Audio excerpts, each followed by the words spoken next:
जब हार होती है या इंजरी होती है तो माइंड को कैसे रीसेट करते हो फिर? हार हो या इंजरी हो, दुख तो दोनों में ही होता है, काफ़ी होता है। लेकिन ये कि हार होने के बाद इतना दुख नहीं होता जितने इंजरी के बाद होता है। ओके। क्योंकि जब एक इंजरी हो जाती है, आप करना चाहते हो लेकिन कर नहीं पाते। हार के बाद तो ये है कि भाई जो आप में कमी है, आप और मेहनत करके वापस से आओगे, कम बैक करोगे। लेकिन इंजरी के बाद आप करना चाह रहे हो लेकिन इंजरी नहीं करने दे रही, वो सबसे ज़्यादा दुख होता है। अभी दिन में मन में वो है कि चल चल अभी उठ कर और ज़्यादा कर, लेकिन इंजरी की वजह से नहीं कर पाते। तो वो मतलब यही है कि बस पेशेंस रखना उस टाइम पे बहुत ज़रूरी है। मेंटली स्ट्रोंग होना उस टाइम पे काम दिखाता है कि आप कितने मेंटली स्ट्रोंग हो। उस टाइम पे आपकी मेंटली वो है ना, वो काम करती है। क्योंकि कई होते हैं ना कि भाई चोट लगने के बाद मतलब हार मान जाते हैं, छोड़ देते हैं कि नहीं भाई अब नहीं होगा। तो वही उस टाइम पे दिखाते हैं आप कितने मेंटली स्ट्रोंग हो। वो चीज़ उस टाइम पे काम आती है।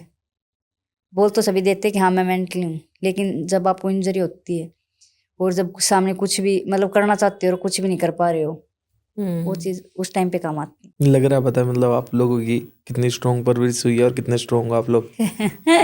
हमें तो फिजिकली दिखता था बट मेंटली भी कितने स्ट्रॉन्ग हो आप लोग। पता नहीं ऐसा वैसे देश में चाल चलन क्यों बन गया हुआ है कि किसी चीज को प्रूव करके दिखाना पड़ता है।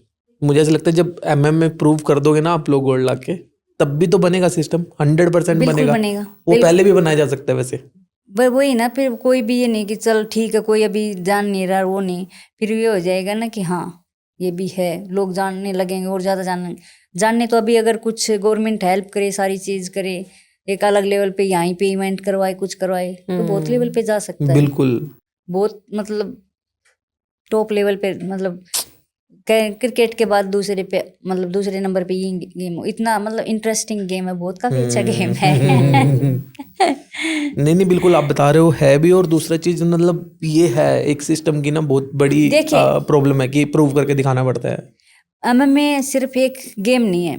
आप अपने बच्चे को इसमें है ना, एक वो फिजिकली तो आप सिखा रहे हो, मेंटली आप कितना मतलब मेंटली स्ट्रोंग होगा ये इस गेम से सीख। और गेम में इतना वो नहीं है। इसमें मतलब इमोशनल पे काबू करना, वो सारी चीज़ें सीखते हो कि मतलब एक अपोनेंट को आप पंच कर रहे हो तो वो कभी कभी ये होता है कि नहीं बेचारे को लग जाए। स्टार्टिंग में मेरे था ये चीज़, तो मतलब एक मतलब फिजिकली फिट नहीं सीखते आप, मेंटली भी अपने बच्चे को एक वो बोलते हैं ना सेल्फ डिफेंस, वो भी सिखाते। मैं तो मतलब सभी पेरेंट्स को यही कहूँगी कि आप एज ए मतलब स्पोर्ट्स आप एमएमए डालो या ना डालो, लेकिन आप उनको एक सेल्फ डिफेंस के रिगार्डिंग मतलब सेल्फ डिफेंस सीख के मेंटली स्ट्रोंग बने, फिजिकली तो होएगा ही होएगा। तो उस पर्पज से आप बच्चे को एमएमए जरूर डालें। वो एक अच्छा मतलब एमएमए फाइटर नहीं बनेगा तो एक सेल्फ डिफेंस आएगा। मेंटली जो चीज इस स्पोर्ट्स में मतलब मेंटली स्ट्रोंग जो इस स्पोर्ट्स में बनता है ना, वो किसी स्पोर्ट्स में नहीं बनता। और जो कि मेरे को लगता है बहुत जरूरी है आउटर जिस तरीके की दुनिया है उसमें सरवाइव करने के लिए। जी बिल्कुल, मेंटली और फिजिकली फिट होना बहुत ज्यादा जरूरी है। बहुत जरूरी है, क्योंकि आजकल के बच्चे गलत कामों में बहुत जल्दी जा रहे हैं। बिल्कुल बहुत जल्दी मतलब गलत चीजों। हाँ उनके पास इमोशनली कंट्रोल ही नहीं है ना, नहीं है अपने ऊपर मेंटली कंट्रोल ही नहीं है, किसी से भी इन्फ्लुएंस हो जाते हैं 2 मिनट में। बिल्कुल। तो आजकल के देख रहे हैं बच्चे मतलब है मतलब आजकल मेंटली केस मतलब कुछ ज्यादा ही बच्चे जल्दी डिमोटिवेट हो रहे हैं। बहुत जल्दी। वैसे भी बच्चे का एमएमए में डालो, बहुत कुछ सीखेगा उससे। एक तो ये फालतू की चीजों से बचेगा, राइट। एक मतलब थकेगा हारेगा, अच्छी नींद आएगी, खाएगा तो डाइट शरीर से तो ठीक रहेगी, आप मेंटली भी बहुत खुश हैप्पी रहोगे।